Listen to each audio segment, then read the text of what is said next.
Here we presents the top 5 best Windows laptops. Starting at number 5, Huawei MateBook X Pro. Huawei's MateBook X Pro is a compact sub-notebook with a 13.9-inch touchscreen display. The 2020 model comes in the exact same case as before, and all the Chinese manufacturer updated are the processor and the dedicated NVIDIA graphics card. According to a press briefing, upgrading to Intel Ice Lake was never an option. Even though the ports remained identical, a quick glance at the specs sheet revealed that Thunderbolt 3 is not mentioned anywhere, and there is no Thunderbolt 3 symbol next to the USB-C port either.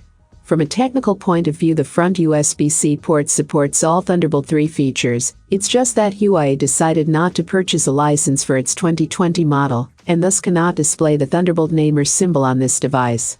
The battery can be charged via both USB-C ports at the left-hand side. The compact port replicator MateBook 2 with 1x USB-A, 1x USB-C, HDMI, and GAA included in the box. Only one display option is available for the MateBook X Pro, a reflective capacitive 3.2 touchscreen running at a native resolution of 3000 x 2000. Subjectively, image quality was superb thanks to popping colors and crisp display content. The display is without a doubt the MateBook X Pro's highlight. The display used is a so-called LTPS, or low-temperature polycrystalline silicon, panel without the need for a backlight. Thanks to its compact nature, this technology allows for very high resolutions. Huawei's hardware of choice for the 2020 model are an Intel Comet Lake CPU paired with NVIDIA GeForce GPU. The latter may be the reason why Huawei opted against Intel's Ice Lake chips. Their more powerful integrated GPU is simply not required in this case, at least in theory. The Core i7-10510U is an old friend at this point, and more details on this processor can be found in our technology section. For more information and price, check out the product links in description. At number 4, Asus ZenBook S. The ZenBook range from Asus combines high-end features with attractive design, and for £1,599 you have every right to expect the best of both from the ZenBook SUX 393. With an 11th generation Intel Core processor, a 13.9-inch touchscreen and the latest Asus number pad integrated into the touchpad, is there anything this laptop leaves out of the mix? The keyboard occupies almost the full width of the chassis. The QWERTY keys are generously sized, the Enter key is single height but relatively long, while the left and right shift keys are even longer. The FN keys are half height. The key action is bouncy and incredibly quiet, and while there's a small amount of flex in the keyboard, it's not enough to make typing uncomfortable or cause concern. I found the whole arrangement ergonomic to use, and was happy touch typing at my usual speed. The Asus ZenBook SUX 393 is a well-built 13.9-inch laptop equipped with Intel's latest 11th generation processor, plenty of storage and a keyboard that's a delight to use. The 3:2 screen aspect ratio is unusual, but knowledge workers may appreciate it.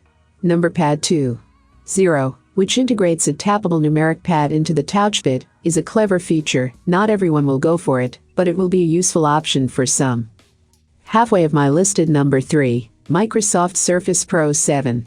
The Microsoft Surface Pro 7 should have been Microsoft's victory lap of sorts, or at least an opportunity to fix the inadequacies that its predecessor, Microsoft Surface Pro 6, had. Yet once again, the Surface Pro line has failed to be the generational leap many of us were hoping for, and what was supposed to have the vital improvements the line needed to keep up is nothing but an iteration. Not that the device is lacking in updates. The Microsoft Surface Pro 7 does come with new impressive internals. Still, those gains in power have affected its battery life. And they just aren't enough to justify its asking price, especially if Microsoft were to make up for the new Surface Pro X's underwhelming power and battery life. That's not to mention the fact that there were plenty of opportunities for Microsoft to do more here. A more powerful USB-C implementation would have been a great addition. Even slimmer screen bezels would have sufficed. The Surface Pro 7 that we're reviewing here will cost you $1,199 in the US. Again, that's without the Surface Pen and Type cover that Microsoft has included in our review sample. To get the full Surface Pro experience at this configuration, you'll be spending around $1,460 in the US. We expected a bit more in advancements from the 7th Surface Pro tablet. USB-C is nice, But for a device at this price, it should be Thunderbolt 3. Plus, the display bezels are awfully thick for a tablet in 2019. The Surface Pro 7 isn't big enough of a leap over the Pro 6 for us to recommend it to either upgraders or folks just getting into Microsoft's tablet. Coming in at number 2. Lenovo ThinkPad X1 Carbon. No one wants to lug around a laptop with them for work. It's why manufacturers continue to create laptops that focus on keeping your productivity up while cutting down on size and weight. The 7th Gen Lenovo ThinkPad X1 Carbon is a perfect example, a 14-inch business laptop that is thinner and lighter than last year's model, while also increasing battery life and without sacrificing performance. At 2.4 pounds, you'd never use the word lug when commuting or traveling with the X1 Carbon.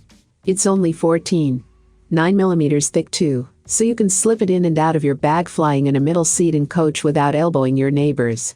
And despite having a larger display than many ultraportables, it's still tray table size. You can even get the X1 Carbon with one of Lenovo's Privacy Guard displays to help block out what's on your screen when viewed from the sides. Regardless of your choice, the webcam squeezed into the frame above it is fitted with a physical shutter that slides to block the camera. The laptop's mix can also be cut for greater privacy. Lenovo also offers 2 newer privacy features on this model, Privacy Guard and Privacy Alert. The former makes it difficult for people to the sides of your display to see what you're looking at it from head-on. The latter will actually pop up a notification on your screen if someone is shoulder surfing while you're working. Privacy Guard is unfortunately only available on one of the 4 display options, and Privacy Alert requires an optional IR camera in the laptop. A fingerprint reader comes standard, and it stores and processes your print on its own system on a chip for better protection of your system and print from hacks or malware. Other security features include self-encrypting SSDs and Intel Pro processors, discrete TPM2.0 and FIDO authentication. For more information and price, check out the product links in description. And number 1. Dell XPS 9370. Just a couple of months ago we took a look at the newest iteration of the highly regarded Dell XPS 13, which spearheaded the now so popular narrow bezel design. The XPS 139370 with i5-8250U processor and 4K UHD panel in essence continues where the 9360 series predecessors left off, and thus still makes for a very compelling choice. For our review this time we'll take a look at a top-of-the-line XPS 13 with quad-core i7, 16GB of RAM and a larger SSD. At the time of writing, Dell offers the XPS 139370 with 8th generation Intel Core i5-8250U processor or i7-8550U processor, for 16GB of RAM and SSDs from 128GB to 256GB. Display choices for the i5 model are limited to the 1080p non-touch display, while the i7 version can also be equipped with the 4K UHD touchscreen panel. So, is the XPS 139370 with i7 processor a better choice than its less expensive sibling with i5 CPU? At this point in time, the answer can only be a resounding no. Aside from the battery life, which surprisingly beats that of the i5 UHD model, the performance of our particular XPS 13 review unit is somewhat disappointing. That is not to say that the i7-8550U necessarily performs much worse in this particular implementation than in other notebooks, but the fact remains that the i7-based XPS 139370 can't really distance itself from our previous review model with i5 CPU, which costs hundreds less.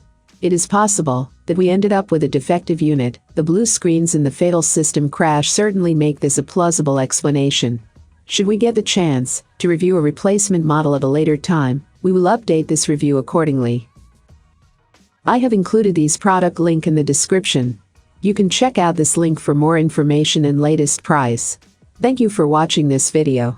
Please hit the like button, share with your friends, and be sure to subscribe.